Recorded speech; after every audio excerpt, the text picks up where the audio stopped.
Hi everybody, Dan Illman, Mike Beer taking a look back at an important Kentucky Derby prep race, perhaps a race that's more important as a Preakness prep because the winner of the El Camino Real Derby, if nominated to the Triple Crown, earns an automatic berth into the Preakness Stakes. Gotta think Azriel Coast is nominated to the Triple Crown. They break from the gate in the El Camino Real Derby. There's gonna be a little bit of traffic for the horses down towards the inside, Mike, most notably the number 1 Indian Peak. Yeah, you can keep an eye on him, I think, for the early part of the race. He does get into traffic on the first turn. He has to steady in and among horses there. Ultimately, Dan, I don't really feel like it cost this horse all that much because after that, he got, a good enough trip and had his shot at it. But he certainly gets into trouble here early on. Horse forced 4 wide going into the first turn in those familiar orange and yellow silks. That's going to be your eventual winner, Azriel Coast. And Rafael Bejarano just put him in a fine spot.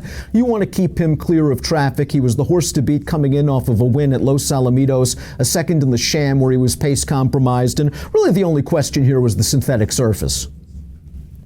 Yeah, it was a question of whether he would handle it. Overall, he just got the right trip in here, I thought. Took that 3 wide tracking trip here within range of the pace. And when he comes to challenge for it, he actually has to work to win it, Dan, but he's very game through the stretch.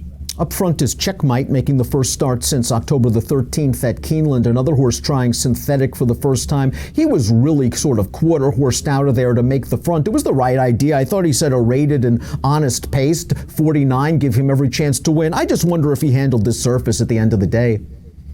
Yeah, he had things working against him with an outside post where you knew they had to send him. It's a different surface for him, and he is off a layoff as well. So some things working against him, and he's just going to get really tired here. They're going to come and challenge him right about now, and he's going to get really tired in the stretch. Let's keep an eye on the number 3, angling out gradually in that white nasal strip, just angling to the far outside. That's American Farmer, who's going to come with a strong late run to finish second. Azriel Coast, as Mike mentioned, had to work once he struck the front. He really sees this trip out very, very well, however. Here comes American Farmer on the outside, but this is what we noticed from Azriel Coast's debut at Los Alamitos. He just seems like the kind of horse that reaches out for ground and wants longer distances.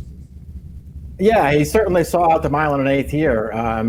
When they came for him, he was in between horses there for a long way in the upper part of the stretch, but he just kept staying on, and you saw him getting away at the end. He ran really well. The runner-up also ran a very nice race. He was right off of his maiden win. He did not break sharply from the gate and was way back off the pace. He made a nice run through the stretch, American Farmer. He's a horse certainly to keep an eye on. And within the synthetic road to the Triple Crown, obviously a race like the Spiral at Turfway Park might work out for a horse like American Farmer if the connections are so inclined to run there. As for Azriel Coast, this race did not come back very fast from a Beyer standpoint, only a 74. Mike, he's probably 7th best on Baffert's string of 3-year-olds right now, but they're going to give him another chance, it appears, on dirt to earn his way into the Derby. And I think the right spot might be the Sunland Derby. Yeah, I can't argue with any of that stuff. We'll see where he winds up. I sort of agree that he deserves another chance on the road to Kentucky. His debut wasn't fast either, only a 75 Beyer, but he had such a wide, and it felt like a tough trip that day, but he still won fairly easily.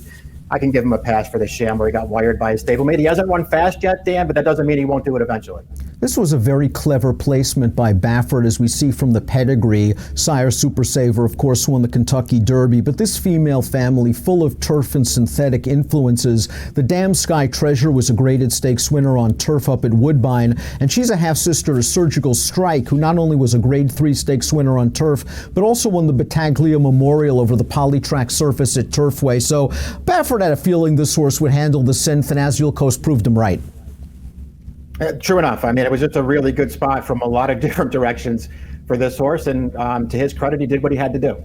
Other than American Farmer, did you see any other horses in this race that interest you as sort of graded stakes caliber down the road? Checkmate had the built-in excuse coming into the race, different surface, long layoff. Maybe you'd want to give him another, but we still have to learn a lot about him before we can anoint him a graded stakes horse. And of the local sorts, Indian Peak ran well. I guess the Stiff ran okay from a tough outside post, but none of these horses say Derby to me. No, it wasn't that kind of race coming in either, I guess, outside of the Baffert horse. I don't think you had Derby aspirations for a lot of these horses. It's a good spot for them to run in. I thought Indian Peak ran fine, considering he studied on the first turn. He took a look at it in the stretch. He did his very best. He wasn't good enough, but he still ran well. A horse that you might want to follow in listed races, maybe on turf, maybe turning back slightly in distance, is Indian Peak. American Farmer, as we mentioned, can certainly move forward. Asdale Coast, likely to move forward in a race like the Sunland Derby, another race, I believe, at 1 1/8 miles. He likes the distance. We'll see if he can improve from a speed figure standpoint.